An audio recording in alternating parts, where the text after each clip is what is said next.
편견과 차별에 굉장히 한을 다 갖고 계세요. 저희들이 북한 이탈 주민분들 저녁에 소주 한잔 하면서 편하게 말씀 나눠보면 그 무시당하고 북쪽에서 왔다고 차별 그 한을 다 이만큼씩 보니까 제가 갖고 있더라고요. 그걸 표시를 하지 않을 뿐이죠.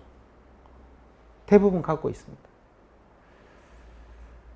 북한 이탈 주민분 중에서도요, 정부가 보호 대상으로 하지 않는 또 비보호 북한 이탈 주민이라는 게 있습니다.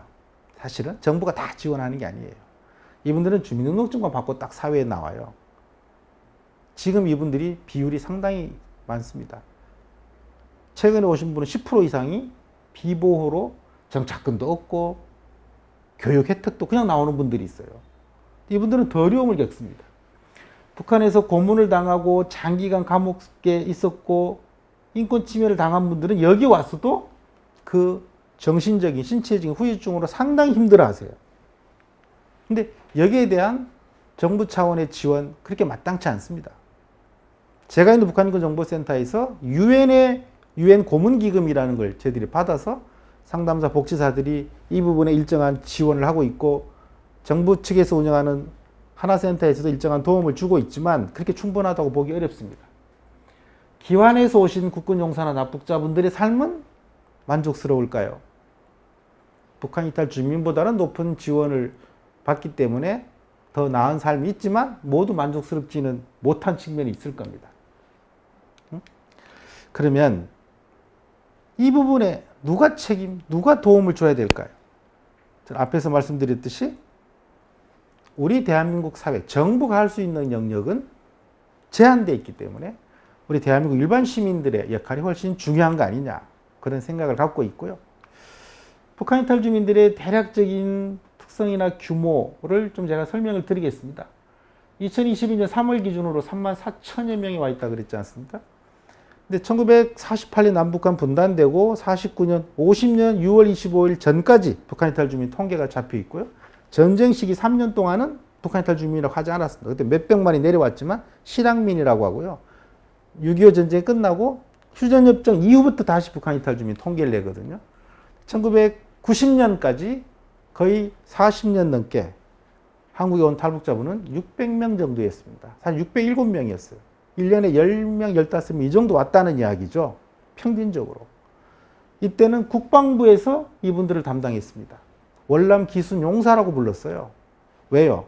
이때 오신 분은 95% 이상이 현역 군인이 북한에서 바로 온 거였습니다. 현역 군인이 왔기 때문에 국방부에서 했어요. 그래서 기순 용사라고 불렀고 남자가 97% 이상이죠. 현역 군인이니까. 나이는요. 20대, 30대 젊겠죠. 남자고 20, 30대고 군인이고 그리고 당연히 혼자 왔죠.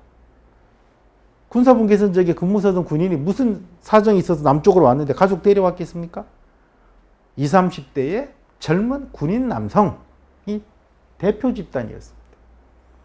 근데 90년대 이후에 군사분 개선에서 바로 온 사람들은 뭐 가끔 1년에 한두 명씩 군사분 개선 넘어왔다는 사람 있지 않습니까? 그 이후에는 지금 전체적으로 몇십 명 안 돼요.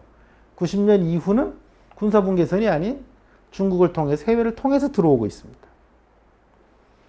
91, 2, 3, 4년도에 30명, 40명으로 늘었어요. 그 90년대 중반에 계속 늡니다. 98년에 70명 정도 들어오거든요. 99년에 148명, 연간 100명을 처음으로 넘었습니다. 대단한 규모였죠. 그 시점에는 매년 2배씩이에요. 2000년에 312명이 옵니다. 2001년 583명이 와요. 2배죠? 2002년 대한민국 뭐 하던 해입니까?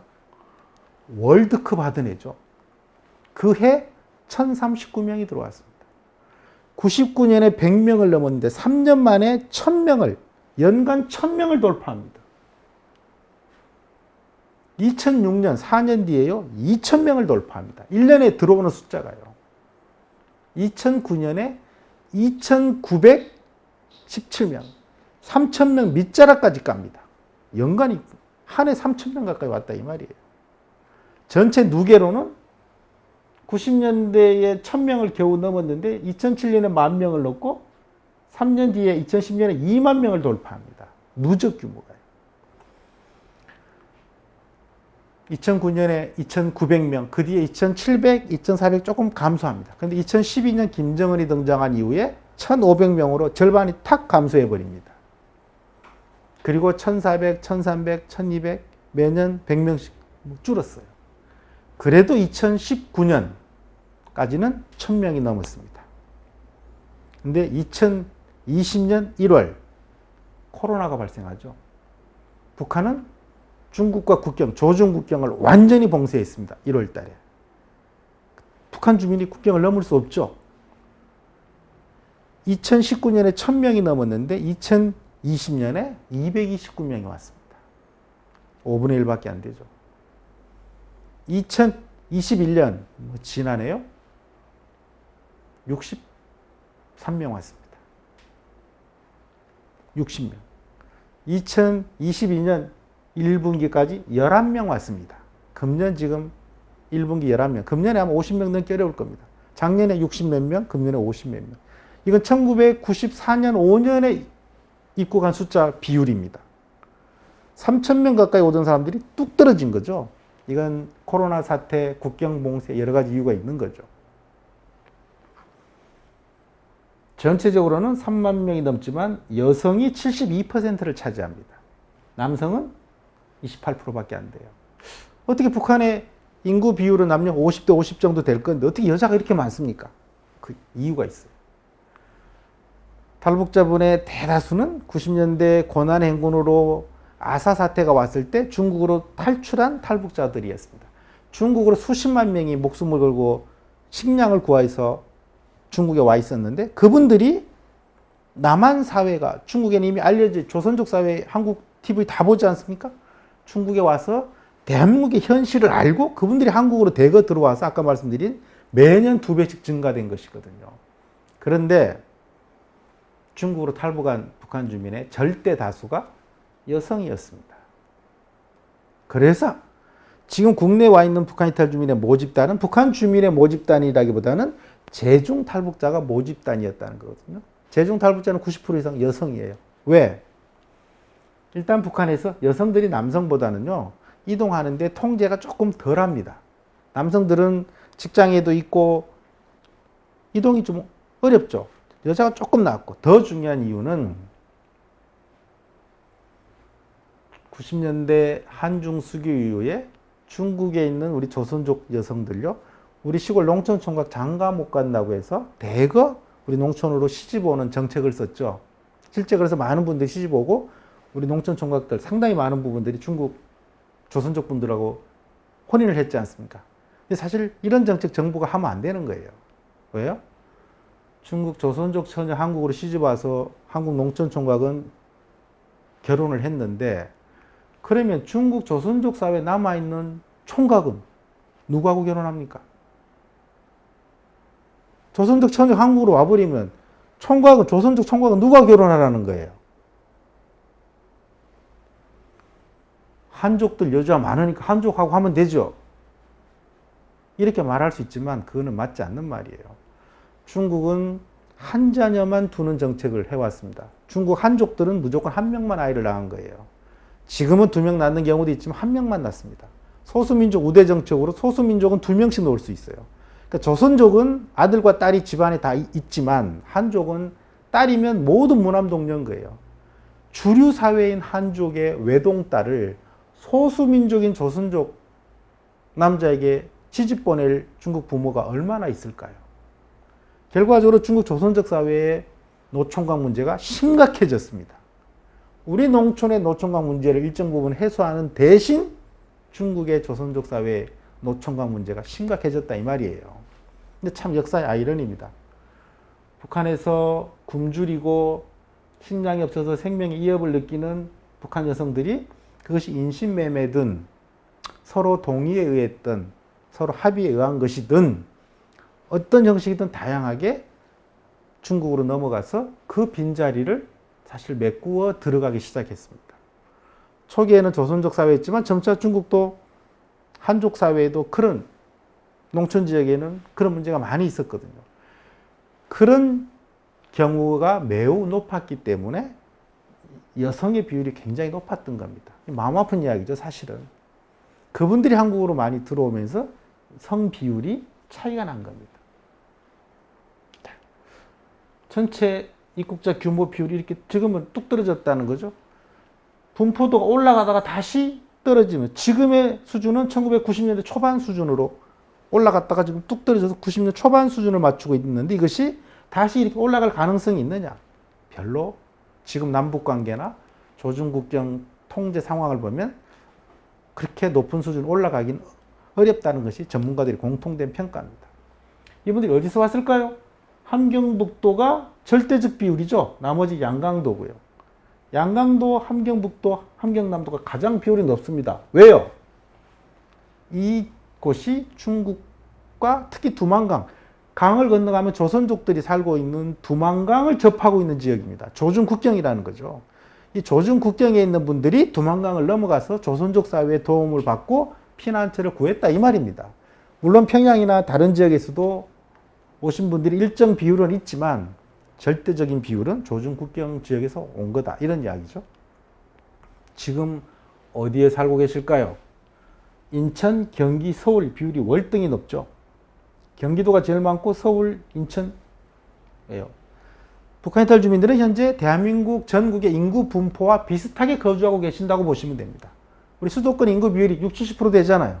북한 이탈 주민이 똑같습니다. 거의 전국의 우리 인구 분포와 비슷하게 분포도를 보이고 있다. 수도권 집중도가 높다. 이런 이야기죠. 연령대는 당연히 전국적으로 전체 연령 비율이 고르지만 이동성이 높은 20대, 30대, 40대의 비율이 다른 연령대보다 높죠. 이 연령대 분들이 아무래도 목숨 걸고 결단력 있게 국경을 넘고 한국까지 올 비율이 높다는 거잖아요. 이 비율이 그래서 높은 겁니다. 자, 북한에서 어떤 직업이었을까요? 노동자였던 분이 39.6%, 무직, 가정주부 이 말이죠. 가정주부거나 직장이 없었던 사람이 44.9%, 전체 합치면 거의 85% 가까이가 노동자나 무직이었습니다. 그러니까 전문직이라고 할 수 있는 관리직이나 이런 분야는 비율이 매우 낮다는 거죠. 이건 어떤 의미입니까?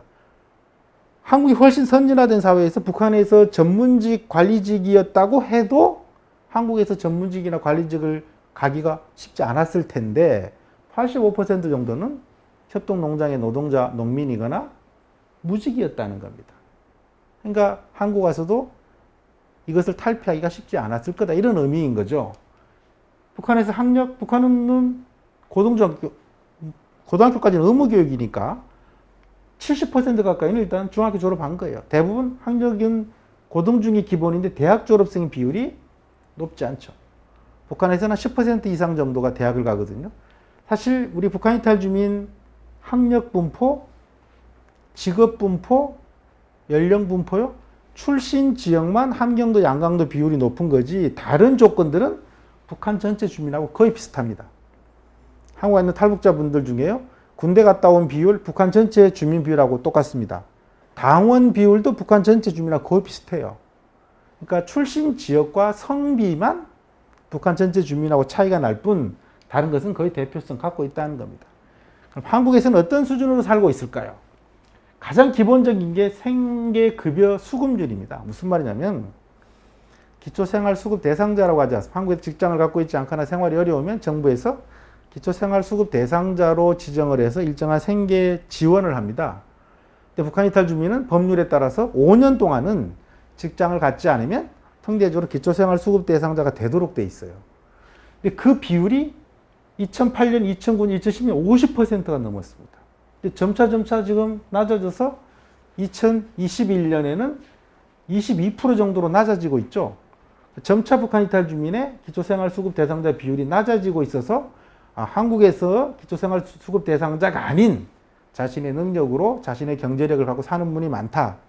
이런 이야기지만 사실 이거는 약간의 설명이 더 필요합니다.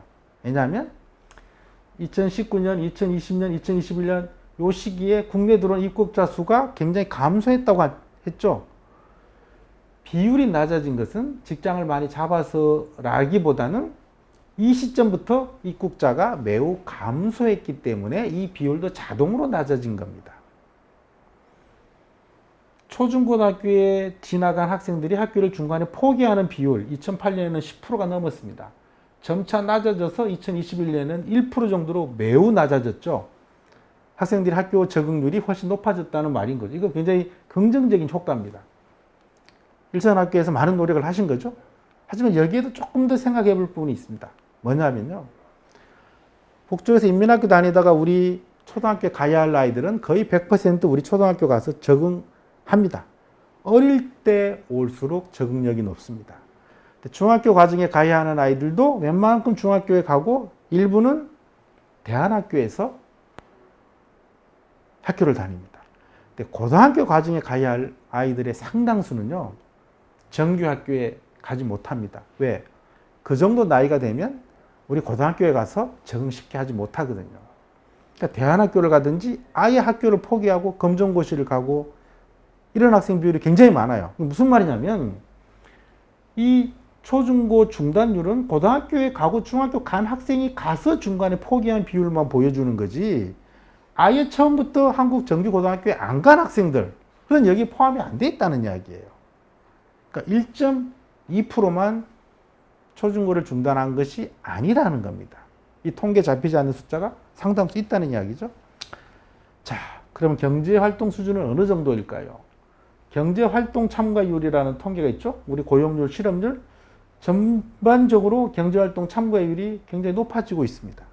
지금 경제활동 참가율 66.8%는요. 대한민국 일반 국민과 거의 차이가 없는 수준입니다.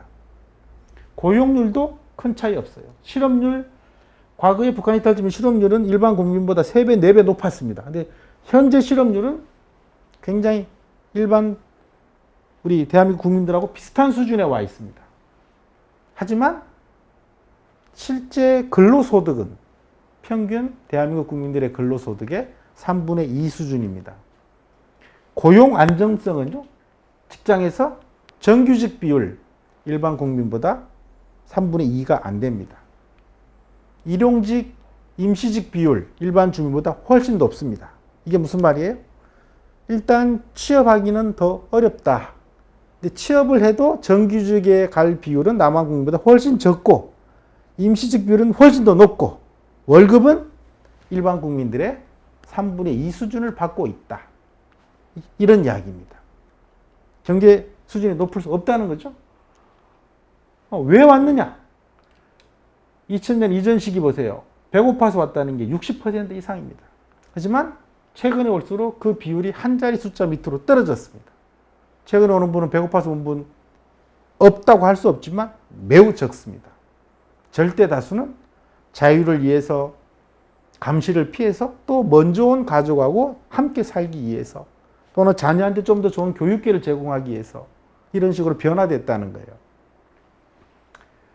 지금 탈북자분들의 발생 환경에 좀 차이가 있습니다. 90년대 이전에 아까 군사분계에서 바로 오신 분들은요, 탈북 결정을 본인이 했어요. 그렇죠? 본인이 결정하고 본인이 바로 행동 옮겼습니다. 그래서 탈북은 내 책임이다. 이 의식이 강해요. 90년대 이후도 탈북을 그때부터는 가족 단위로도 많이 오거든요. 이제 중국을 통해서 오니까 그때도 대부분 자기 결정해서 온 거예요. 가족과 같이 논의했던. 근데 2000년대 이후는 먼저 온 탈북자분이 브로커나 이런 분들 통해 남은 가족을 북쪽에서 데려오는 것이 비율이 굉장히 높아졌습니다. 이건 무슨 말이냐면 내가 꼭 오고 싶어서 내가 탈북을 결정했다기보다는 어머니가 먼저 한국 가서 북한에 있는 아이들을 나오라고 한 거예요. 이 아이는 한국 와서 학교에 적응 잘 안 되고 학교 가면 아이들이 놀리고 그러면은 집에 와서 자기 어머니한테 따지는 거예요. 왜 나를 한국에 오라고 했느냐? 내가 결정하지 않았다 이 말인 거죠.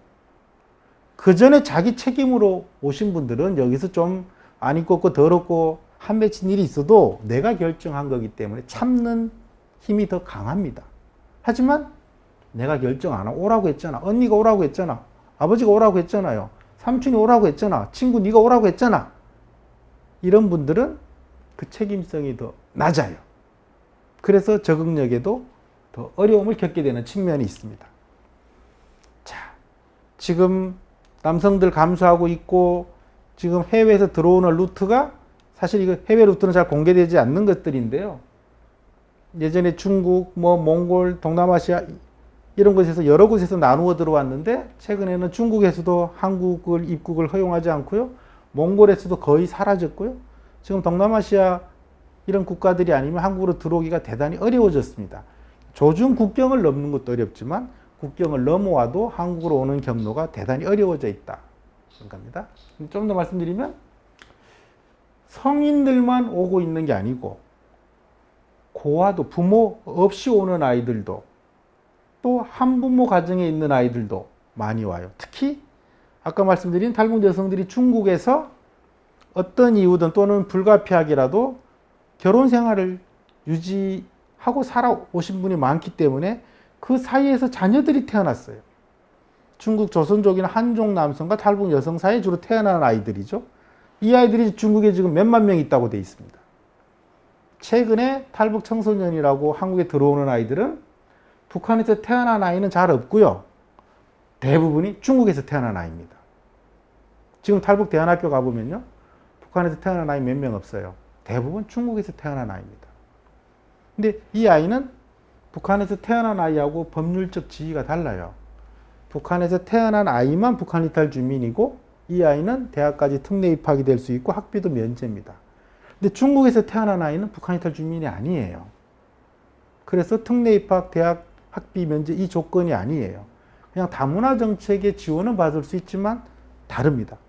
그러니까 북한 여성의 입장에서 북한에서도 결혼해서 아이를 낳아서 그 아이를 데리고 중국에 왔다가 중국에서도 어쩔 수 없이 뭔가 사정에 의해서 중국 남자와 만나서 그 살다 아이를 또 하나 낳아서 근데 어떤 사정에 중국에서 강제 체포돼 강제 송환을 당하니까 그걸 피해서 한국으로 또 와서 아이 둘을 데려와서 여기서도 한국 남자를 만나서 아이를 놓고 사는 분들이 꽤 있을 수 꽤 있습니다. 그러면 그 탈북 어머니 입장에서는 내 뱃속에서 북한에서 하나 나왔고 중국에서 나왔고 한국에서 이 세 아이의 법적 지위가 모두 다릅니다. 사실은. 북한에 태어난 아이는 북한 이탈 주민이고요. 중국에서 태어난 아이는 다문화 정책 대상이고요. 한국에서 태어난 아이는 한국 아이예요. 지원이 다 달라요. 이 가정에 이런 여러 가지 현상들이 지금 발생하고 있습니다. 최근 입국 미성년자의 80% 가까이가 중국에서 태어났기 때문에 보호 대상이 아니라는 이야기입니다. 어머니에게는 내 아이지만 탈북 여성, 탈북 남성의 이 아이가 내 아이지만 정부 정책 대상 법률로는 탈북자가 아니에요. 탈북 가정의 구성원은 맞는데 북한 이탈 주민은 아닌 문제가 있다는 겁니다. 이게 월등히 높아지고 있어요. 일선 학교에서도 중국에서 태어난 아이는 한족 마을에 대부분 살아서 한국말을 모릅니다. 중국말만 쓰는 아이예요. 그래서 과거에 북한에서 태어난 아이는 남북한의 교육 정책의 차이에 대해서만 교육하면 됐는데 중국에서 태어난 아이는 이중 언어까지를 또 해야 되는 문제가 발생해요.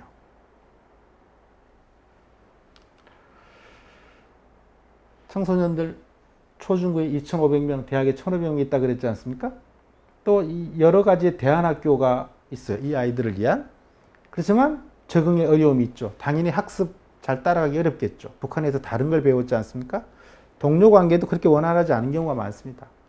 또 북쪽에서 중학교 3학년까지 다니다가 3년 동안 학교 못 다니고 여기 오면 그 3년 동안 학교를 못 다닌 것 때문에 학년을 낮게 가야 되거든요.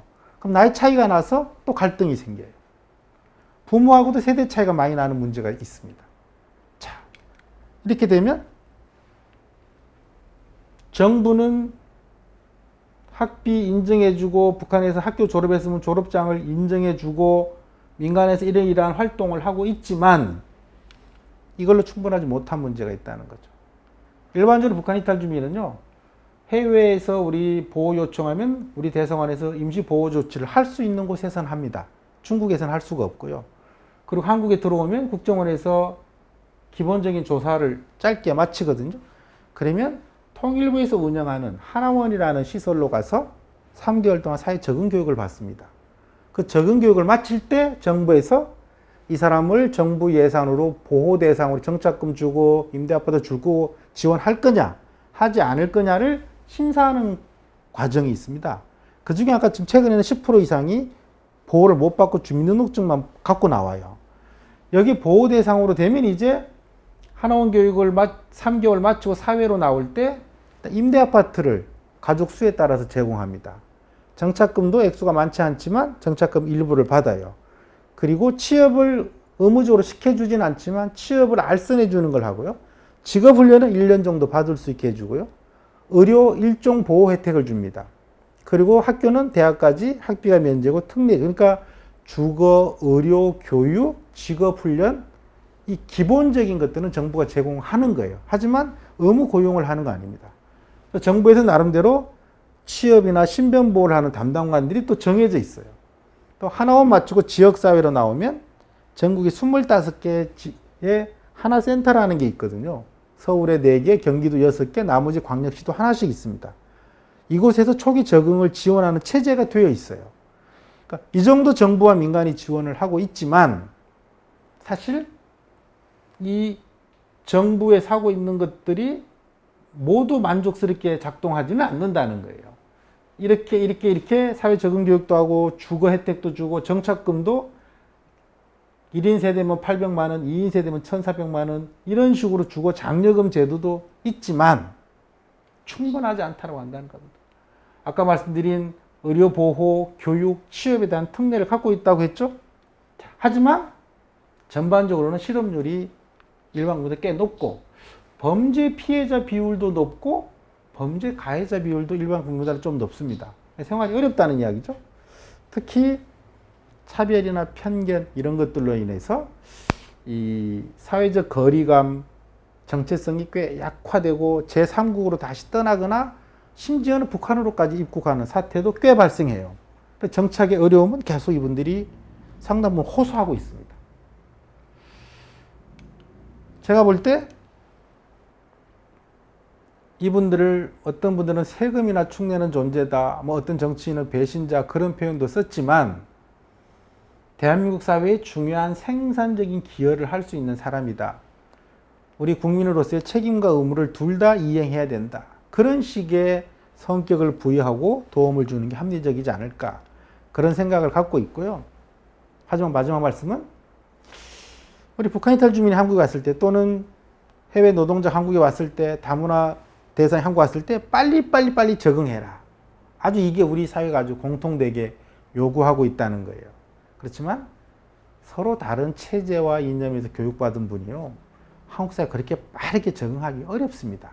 무슨 말이냐면 좀 시간을 주고 기다려주는 미덕을 우리가 가져야 한다는 거예요. 또 사실 통일은요. 대한민국 사람이 통일을 원한다고 통일이 되겠습니까? 북쪽이 원하지 않으면 제가 볼 때 통일은 북쪽 사람이 통일을 선택해야 제가 볼 땐 통일이 됩니다. 결국 통일은 북한 주민이 선택하는 거예요.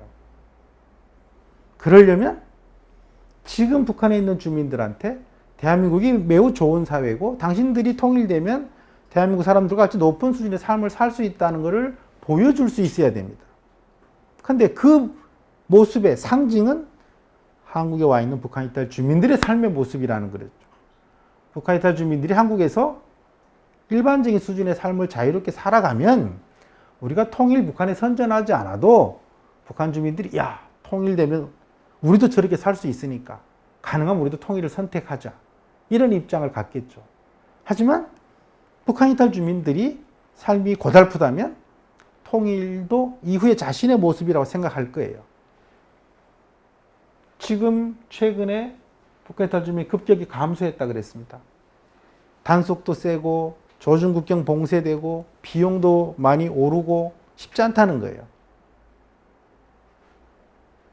지금 삶의 모습도 넉넉치 않은데 더 많은 사람이 오기에도 지금 어려운 상황이다. 하지만 통일을 준비하려면 우리는 북한 주민들의 마음을 얻어야 됩니다.